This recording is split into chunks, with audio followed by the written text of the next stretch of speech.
সোজা আঙুলে ঘি না উঠলে আঙুলটা একটু বাঁকাতে হয়। হে দেখেন যে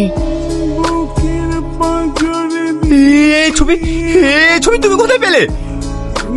বাবা যেন ভাজা মাছটা উল্টে খেতেই পারেন না। আমার সবকিছু শেষ করে এখন নাটক করতে বসেছেন না। সালমা প্লিজ আমাকে এভাবে ফাঁসাই না।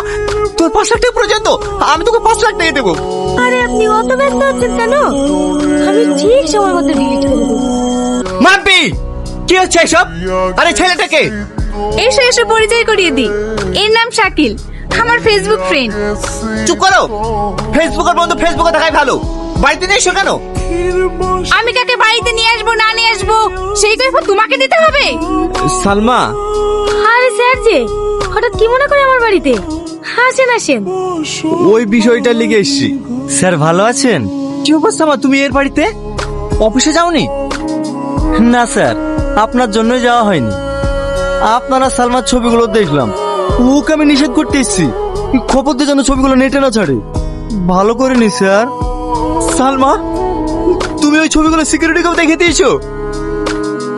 না না স্যার, আপনি কোনো টেনশন করবেন না।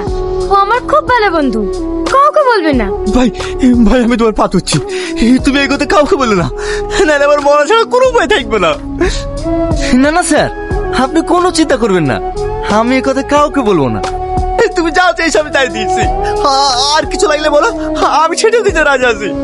আচ্ছা আমি যা যাবো তাই দেবেন? আমি তাই দেবো, কি চাও বলো? আর কোম্পানির ঝাড়ুদার হয়ে থাকতে চাই না, তোমার বউ হতে চাই। না না, এটা কিভাবে সম্ভব? তুমি তো ভালো করে জানো আমার বাড়িতে বউ বাচ্চা আছে। তোমার কত টাকা লাগবে বলো, তোমার যত টাকা লাগবে আমি দেবো, কিন্তু আমি তোমাকে বিয়ে করতে পারবো না। সেটা তোকে আগে ভাবতে হতো। আমার জীবনটা নষ্ট করে তুই সুখে সংসার করবি না?